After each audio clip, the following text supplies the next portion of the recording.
Развівалі ровар як грамадскі транспарт, але аказаліся непатрэбнымі. Улады плануюць ліквідаваць Мінскае роварнае таварыства. Грамадскае аб'яднанне, якое папулярызавала ровары больш за 10 гадоў. Працэс адбудзецца 6 жніўня ў Мінскім гарадскім судзе. Вітаю, з вами Наста Печанькова і сёння ў аб'ектыве.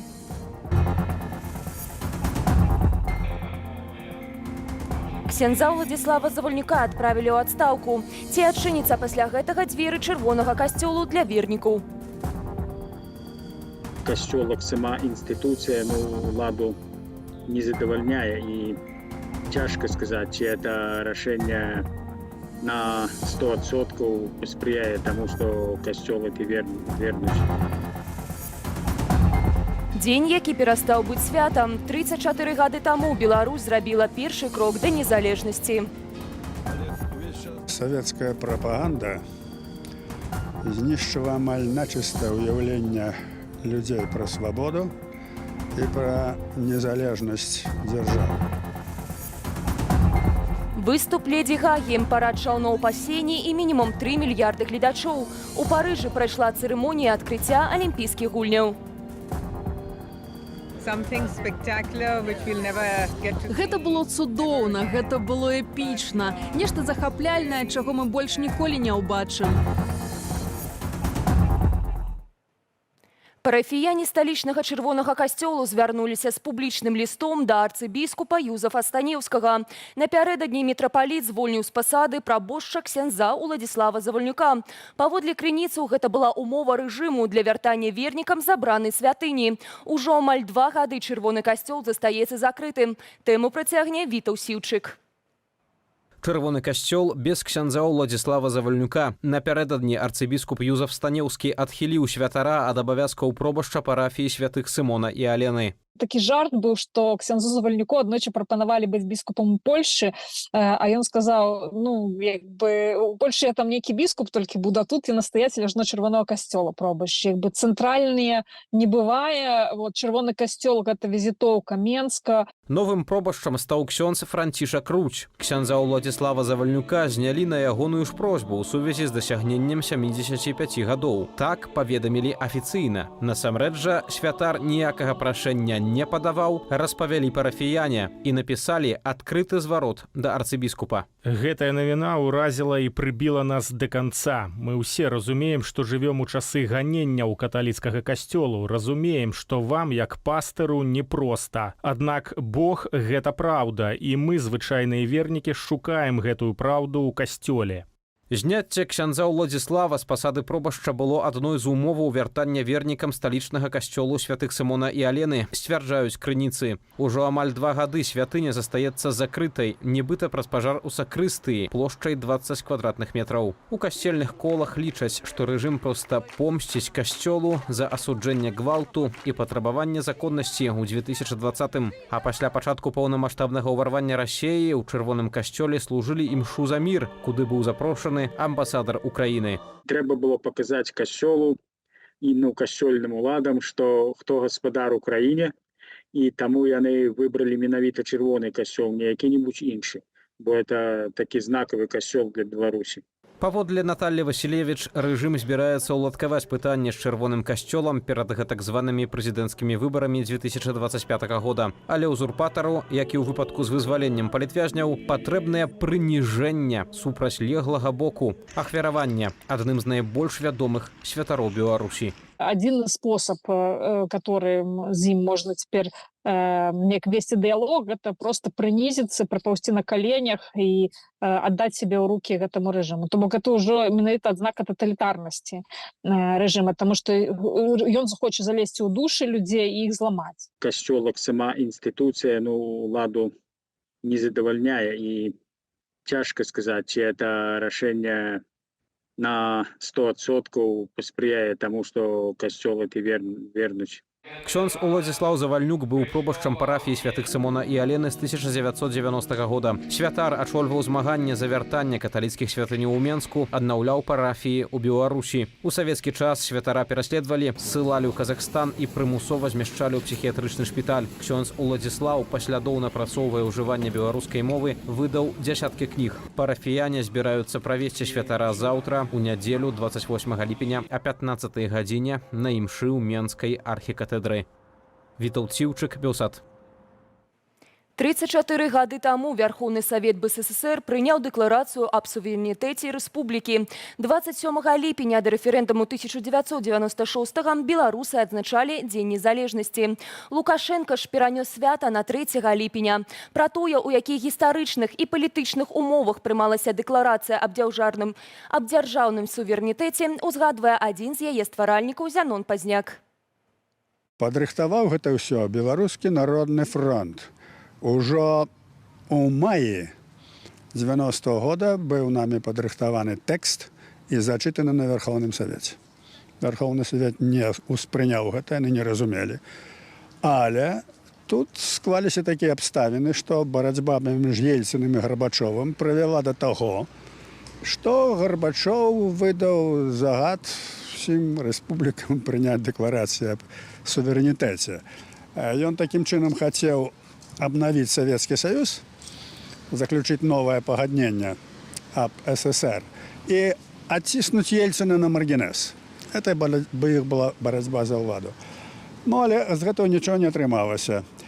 І вось праз месяц літаральна было гэтае рашэнне Горбачова.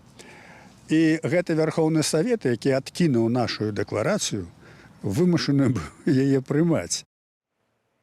У Расіі запавольваюць працу Ютубу, а ў Беларусі тым часам заяўляюць пра стварэнне новага відэахостынгу для дзяржаўных медыяў. Што гэта значыць і ці варта беларускім карыстальнікам рыхтавацца да блакавання Ютубу ў нашай краіне? Ян Федарович. Прапагандысты анансуюць стварэнне ў Беларусі новага відэахостынгу. Гендырэктарка кампаніі «Белта» паведаміла пра гэта падчас роварнай прагулкі з кіраўніком СТВ. «Белта» к концу августа презентует новый проект. Это будет белорусский медиапортал «Видео Бел». Неабходнасць стварэння новай відэаплатформы тлумачыць закрыццём каналаў і выдаленнем відэа дзяржаўных тэлеканалаў з Ютьюбу.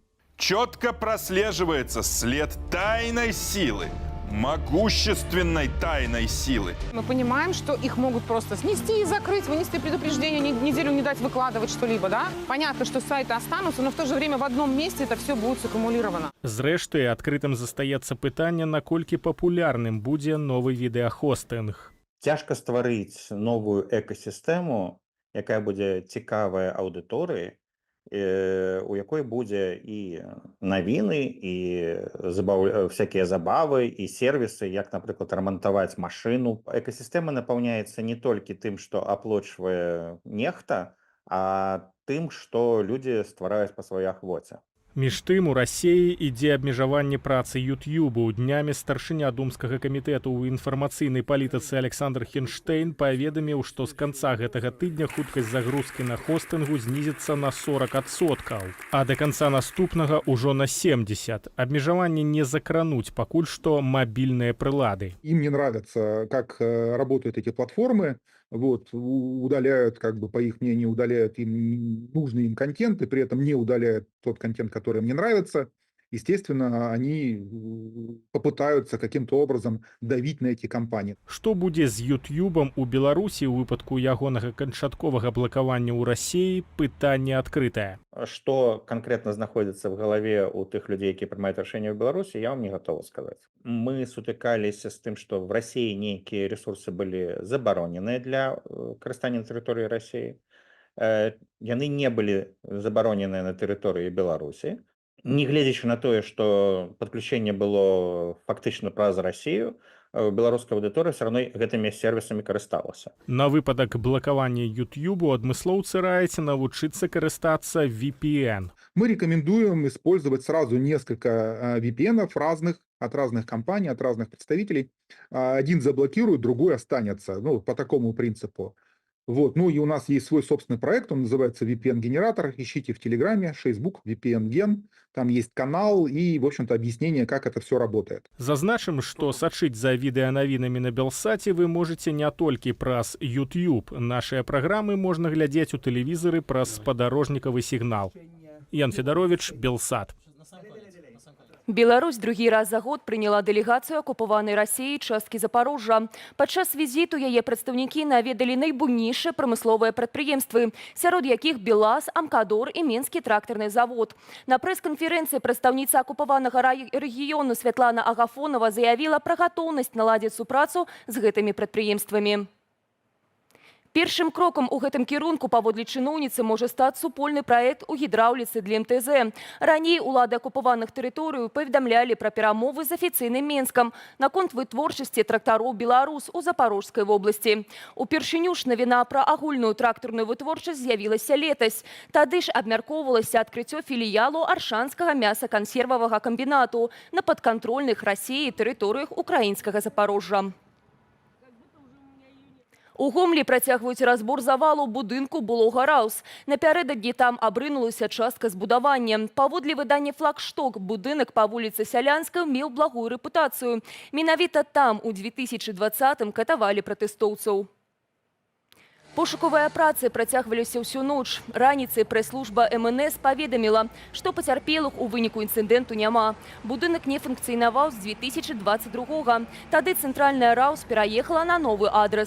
Летась комплекс выставілі на аукцыён амаль за 1 000 000 беларускіх рублёў. Новы ўладальнік аб'екту паводле суразмоўцы «Флагштока» вырашыў перарабіць яго на гандлёвы цэнтр з мінімальнымі грашовымі інвестыцыямі, што і магло спрычыніцца да абрынання. Будаўнікі праводзілі рамонт працы, бурылі сцены і пашыралі вокны без папярэдняй экспертызы.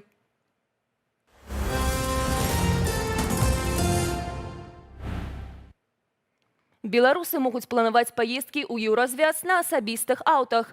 Польшча не плануе абмяжоўваць заезду аўтамабіляў на беларускіх нумарах. Пра гэта паведаміў кіраўнік НАУ Павел Латушка пасля тэлефоннай размовы з міністрам замежных справаў Польшчы Радославом Сікорскім.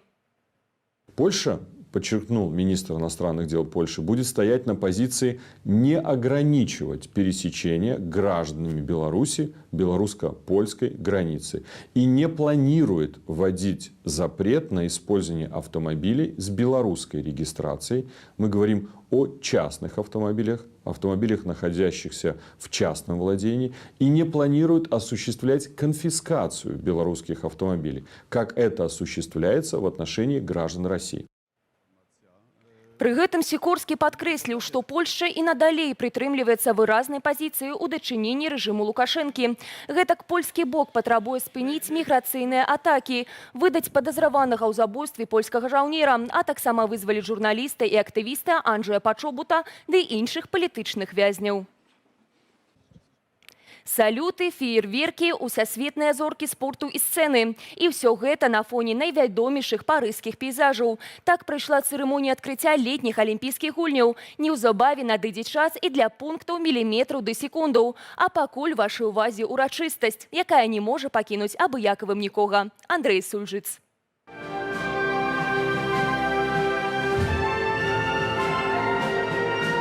Сена – галоўная водная артэрыя Парыжу. Флатылія баржаў вязе больш за 10 000 спартоўцаў, за якімі назіраюць 300 000 парыжанаў і гасцей французскай сталіцы.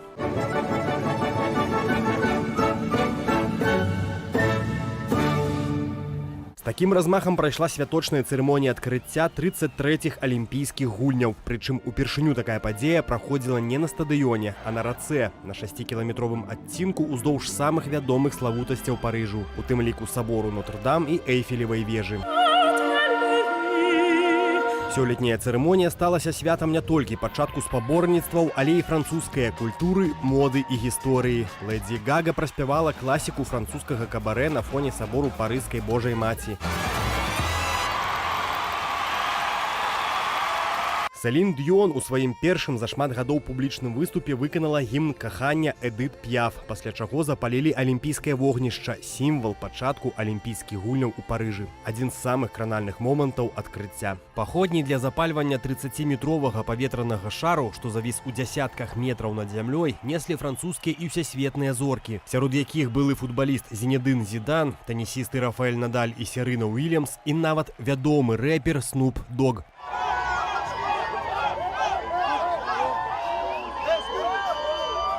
За адкрыццём алімпіяды назіралі не менш як 3 мільярды асобаў. Арганізатары вынікамі сваёй працы задаволеныя. Мы сапраўды вельмі шчаслівыя. Гэта была вельмі прыгожая цырымонія. Яна выглядала менавіта так, як мы марылі. Мы шмат гадоў старанна працавалі, каб ушанаваць Францыю, алімпійскія гульні і спартоўцаў. У захапленні цырымоніі адкрыцця былі і прысутныя. Не сапсаваў настрою нават дождж, які раптоўна накрыў Парыж пасярод імпрэзы. Думаю, дождж проста дадаў да гэтага сваё. Ён зрабіў цырымонію адметнай. Бадай, ніколі гэтага не забуду. Гэта было цудоўна, гэта было эпічна. Нешта захапляльнае, чаго мы больш ніколі не ўбачым. Калі вы хочаце павесяліцца, то дождж не перашкаджае. Я сведка, што там была добрая атмасфера. Усе былі радыя там быць. Алімпійскія гульні ў Парыжы афіцыйна стартавалі. Далей цешыць гледачоў будуць спартоўцы, у тым ліку і заваяванымі медалямі. Тыя таксама маюць сваю разынку. Кожная з узнагародаў умяшчае ў сабе кавалачак Парыжу. Шасцікутнік у сярэдзіне медаля, што сімвалізуе Францыю, зроблены з 18 грамаў жалеза з Эйфелевай вежы. Андрей Сульжыц, Белсат. На гэтым я з вами развітваюся. Падсумаванне асноўных навінаў тыдня глядзіце ўжо заўтра. Зычу добрых выходных і да сустрэчы.